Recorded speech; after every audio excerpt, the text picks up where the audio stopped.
कौन है वो कमीना मेरी चिड़िया को दाना डाल रहा है? कौन है वो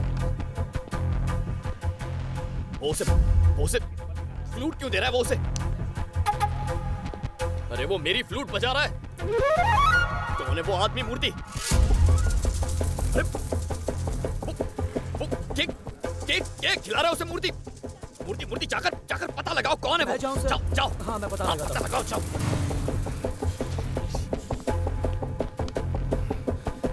छोड़ूंगा नहीं इस साले को।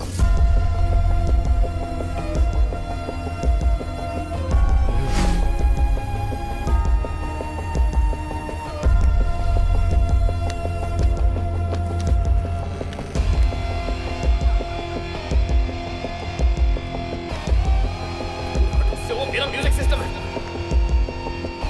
ये तो गया काम से। बता, जल्दी बता, कौन है वो कमीना? क्यों हाथ मिलाया उससे? मैंने पता लगा लिया सर। हाँ। वो उसका बॉयफ्रेंड नहीं है सर। हाँ। वो उसका मंगेतर है और जल्द ही दोनों की शादी होने वाली है। शादी? तुमने लव है अरेंज? ये मैंने नहीं पूछा सर। लव हो या अरेंज क्या फर्क पड़ता है? उसने मुझे क्यों नहीं बताया? किससे पूछकर हाँ की उसने? देखो उसे कैसा लंगूर दिख रहा है, उसके लायक है ही नहीं वो। सर वो लड़की पेट क्रॉस चलाती है और लड़का रेड क्रॉस में काम करता तो है। क्या मैं टेलीफोन ऑपरेटर की तरह क्रॉस कनेक्शन लगाऊं? मूर्ति ये मेरा पर्सनल सिस्टम है। कोई और मेरे सिस्टम को हाथ लगाए मुझसे बर्दाश्त नहीं होगा। क्या खूबी है उस उल्लू में? वो एक अच्छा सिंगर है। तो क्या हुआ? इतना ही नहीं, बहुत अच्छी बांसुरी भी बजाता है, स्टेज पर बजाता मैं भी है। लोगों की पुंगी बजाता हूँ ना। मूर्ति को चिल्लात करो। आज एक खास म्यूजिकल नाइट अरेंज करके इसे चीफ गेस्ट बना दो। कुछ करो मूर्ति। हाँ करता हूँ। कॉल करो इसे। कुछ करता हूँ आज इसका गेम बजाऊंगा। हाँ।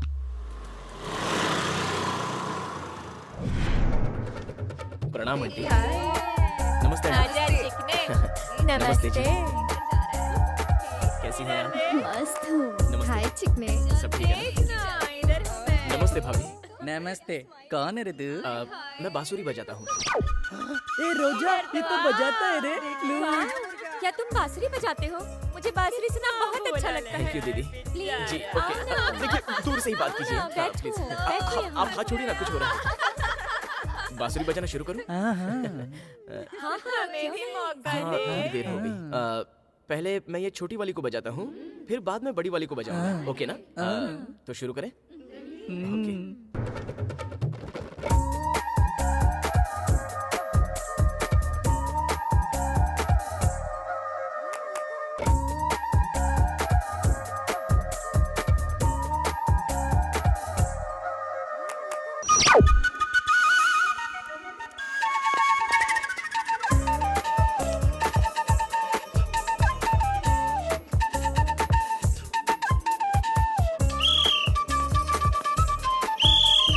जमाइला, तू क्यों आला?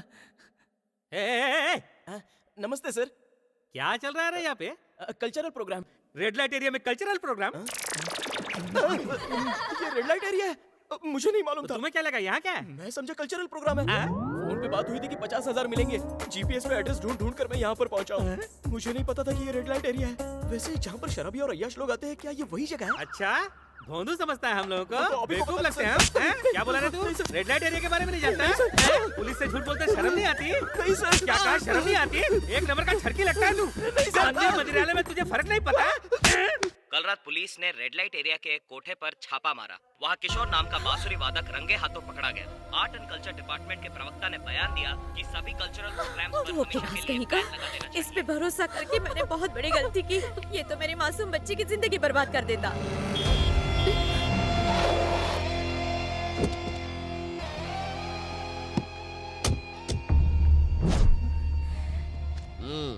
जो हुआ उसे भूल जाओ। ये बहुत शर्मिंदा है। अब इसे माफ कर दीजिए। इसके केस वापस लेने की जिम्मेदारी मेरी। अपनी बेटी की शादी करवा दीजिए। ऐसे कैसे करवा दूं? मुझे तो लगा था ये मेरी बेटी के साथ डुएट सॉन्ग पे नाचेगा, लेकिन इसे तो आइटम गर्ल्स के साथ में नाचने का चस्का लग गया है। इससे शादी करवा दूं? आप मुझे गलत समझ रही है सासू माँ। मुझसे तो कहा गया था वहाँ पर कल्चरल प्रोग्राम है और पेमेंट भी अच्छा है। अच्छा, रेड लाइट एरिया में कल्चरल प्रोग्राम हाँ, था? सासू माँ। और आधी रात में तेरे को पेमेंट कौन देता रे? ऐसा कुछ नहीं है सासू माँ। मैं दूं पेमेंट? अरे बाबा, वो क्या कह रहा है सुन तो लो। जाने दो, आप तो रहने दीजिए मम्मी जी। आपकी सुन के मैंने इसकी शादी सानवी से तय कर दी। इतनी तारीफ की तारीफ की लायक है ये। इंसान हूँ। सासू माँ कहा ना तो इन कुत्तों से तुझे कटवा दूंगी। हाँ, आंटी, सर आप बोलिए। तुम्हें नहीं डांट रही हूँ बेटा। आपको अपनी बेटी की शादी इससे नहीं करवानी है, यही ना? हाँ। फाइनली यही बात है। हाँ, यही बात है। निकलो यार, ये क्या बोल रहे हैं सर? चलो निकलो। सर मैं इसे प्यार करता हूँ। सानवी, मैं तुम्हें फोन करके सब समझा दूंगा। नहीं सर, मारिए मत। अरे सर सानवी फोन करके सारी गड़बड़ बता दूंगा बाद में। नहीं, सर, फोन करेगा तो सानवी को समझाने तो दीजिए सर। समझाएगा उसे। देख, सर, आप ये क्या कर रहे हैं सर? नजर आया तो एनकाउंटर कर दूंगा तेरा। कुत्तों को पत्थर मारने वाले राक्षस से शादी करना चाहती थी। क्या कुत्तों को पत्थर मारता था? और क्या, उन्हें नींद से जगाकर लात मारता था ये। खून खोलता था इसकी हरकतों को देखकर। क्या आपको भी कुत्ते पसंद हैं? पसंद है? मैं तो कुत्तों के बीच पैदा हुआ हूँ, उनके साथ पला बड़ा, कुत्तों के बिस्किट की फैक्ट्री में काम किया। तुम्हारे हिसाब से कुत्ते क्या होते हैं? जो बिना किसी स्वार्थ के हमसे प्यार करे वो होता है कुत्ता। अरे अपने साथी कुत्तों से ज्यादा वो इंसान से प्यार करता है। हम कर सकते हैं ऐसा? हम तो इंसान में कुत्ते ढूंढते फिरते हैं। सबको कुत्ते जैसा पति चाहिए जो पत्नी की गालियां और लात खा सके, कुत्ते जैसा ड्राइवर, कुत्ते जैसा नौकर। अरे कुत्ते घर की रखवाली 24 घंटे करते हैं जैसे तुम्हारी ये दादी करती है। तारीफ कर रहे हैं या ताने मार रहे हैं? मुझे कुत्तों पर इस दुनिया में सबसे ज्यादा भरोसा है। सानवी, इस दुनिया को इंसानियत की नहीं जरूरत है, कुत्तेपंती की, कुत्तेपंती की, कुत्तेपंती की, कुत्तेपंती की। सानवी, अगर मैं शादी करूंगा तो अपनी वाइफ का कुत्ता बनकर रहूंगा और जिंदगी भर बस उसी का वफादार रहूंगा। और क्या?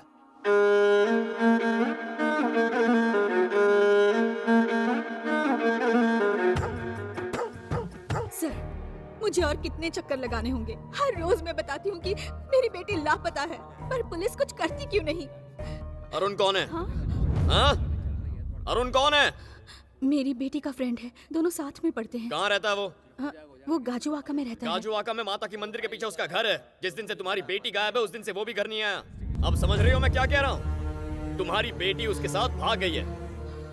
जिस दिन अरुण का पैसा और बेटी के जेवर खत्म हो जाएंगे घर आ जाएंगे। अब जाओ। खुद के बच्चों पर कंट्रोल नहीं है, आ जाते हैं पुलिस को बदनाम करने। मिलेगी तो इन्फॉर्म कर देंगे। हेलो ब्रदर, बोलो क्या काम है? नाम है उसका वेंकट राव और उसका एक फार्म हाउस है जो मुझे चाहिए। मैंने उसे धमकाया भी, लेकिन उस कमीने ने कलेक्टर से शिकायत कर दी। ये काम होना मांगता है। ये मूर्ति गाड़ी निकालो।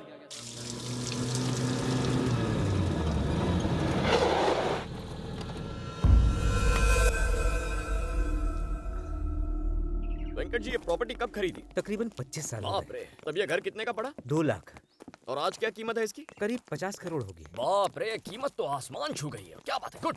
वासु इसे खरीदना चाहते हैं, बेचते क्यों नहीं? साहब, वो मुझे धमकाकर इसे 50 लाख में खरीदना चाहते हैं, लेकिन आपसे सच कहता हूँ, इसे मैंने अपनी पोती के लिए रखा है। पोती को तो उसके पापा से भी बहुत कुछ मिल जाएगा, आप क्यों टेंशन ले रहे हैं? मेरा बेटा और बहू एक्सीडेंट में मर चुके हैं। अब मेरी पोती ही मेरी दुनिया है। तो वासु ऐसा क्यों कहता है कि घर के पेपर्स उसके पास हैं और वो लीगल ओनर है? सर, इस घर के सारे कागजात मेरे पास हैं। लेकिन ओरिजिनल पेपर्स का एक सेट तो उसके पास भी है।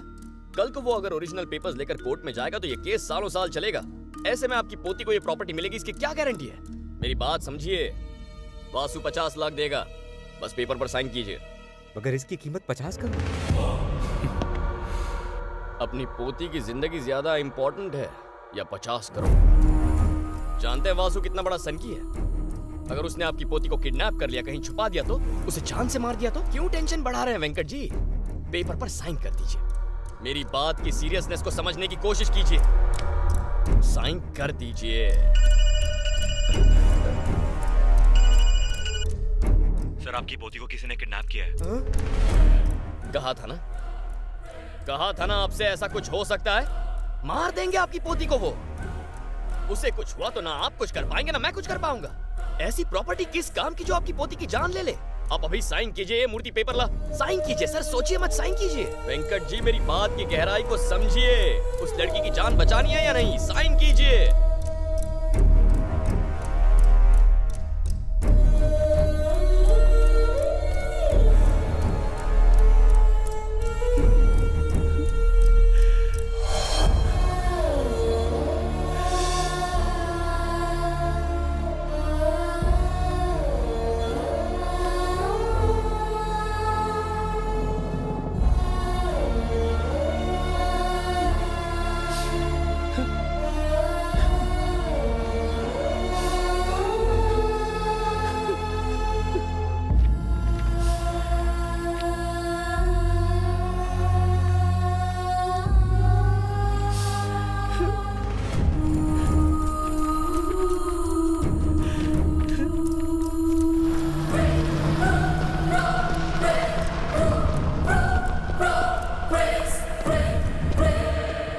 सरासर बेईमानी है, अन्याय है। उस बूढ़े इंसान से उसका सब कुछ छीन लिया आपने। इससे तो अच्छा होता आप उसकी जान ले लेते, मार देते उसे जान से। सर, आप इंसान हो या पत्थर, आपके अंदर कोई फीलिंग्स है या नहीं? उसे बचा कर आ रहा हूँ। वो लोग मार देते उस लड़की को और बुढ़े को 50 लाख भी तो दिए ना। मैंने जो किया है उसके पीछे खास वजह है मूर्ति। वाह वाह, आपके हर गलत काम के पीछे कोई न कोई सही वजह होती है, लेकिन इससे आप सही नहीं हो जाते। आप बहुत गलत काम कर रहे हैं सर। एक पुलिस ऑफिसर होकर एक गुंडे के लिए काम कर रहे हैं। वॉल्टर वासु जैसे क्रिमिनल को आप सपोर्ट कर रहे हैं। सालों से उसे देखता आ रहा हूँ मैं। वो बहुत बुरा इंसान है सर। बुरा इंसान है? सालों से देख रहे हो? तुम जानते हो कि वो इंसान क्रिमिनल है, फिर भी 25 साल से यहाँ राज कर रहा है ना वो। अब तक मारा क्यों नहीं उसे? ये लो मेरी गन लो, जाओ उसे शूट कर दो। क्या मिलेगा इसके बदले तुम्हें? फांसी मिलेगी और कुछ नहीं। कल 100 और वासु खड़े हो जाएंगे। अगर ये सब कर सकते हो तो जरूर करो, लेकिन नहीं कर सकते तो अपना ये मुंह बंद रखो। ये जोश मत दिखाओ। या तो उस तरफ रहो या फिर इस तरफ रहो। तुम जैसे लोग जो कोई फैसला नहीं कर सकते, ना अपने देश के काम आते हैं, ना अपने परिवार के और ना ही अपने आप के। न्याय, ईमानदारी, देशभक्ति, ये बेमतलब की बातें मुझे मत सुनाओ। बैग में 500 के नोट कितने और 1000 के नोट कितने, ये गिनना सीखो। ये बेईमानी के पैसे हैं, मैं हाथ भी नहीं लगाऊंगा। देख, ये तुम्हारा नोट है और ये मेरा नोट है। ये ईमानदारी का है और ये बेईमानी का है। अब मैं इन दोनों को मिलाता। बताओ इनमें से तुम्हारा कौन सा और मेरा कौन सा? बताओ मुझे। ईमानदारी इंसान के अंदर होती है, इस नोट के अंदर नहीं। इन पैसों को गाली देना बंद करो। देश में होने वाले हर अन्याय का पहला गवाह होता है ये नोट। हर एक नोट पर देखो, एक महापुरुष की फोटो छपी है ना, पर ये फोटो इनके खिलाफ गवाही नहीं देगी। ये लो, रखो इसे, रखो और बैग अपने साथ घर ले जाओ। नहीं ले जाऊंगा। ठीक है, तो खुद को मेरा बैंक समझो और ये रुपए तुम्हारे पास जमा रखो। रुकिए, अच्छा हो अगर इसी वक्त एक सुनामी आ जाए और सुनामी की लहरें आपको बहाकर ले जाएं, उसमें डूबकर आप मर जाएं। चलो बुलाओ। कौन सी सुनामी बुलाना चाहते हो? बुलाओ। करो प्रार्थना अपने भगवान से। मैं पूरी रात यहाँ बैठने को तैयार हूँ। सुनामी से कहना मैं उसका इंतजार कर रहा हूँ। मैं तैयार हूँ डूबने को, लेकिन वो मेरे लिए अलग से नहीं आएगी। और जब वो आएगी तो वो वासु, बूढ़े अंकल, उसकी पोती, बाकी सबको बहाकर ले जाएगी।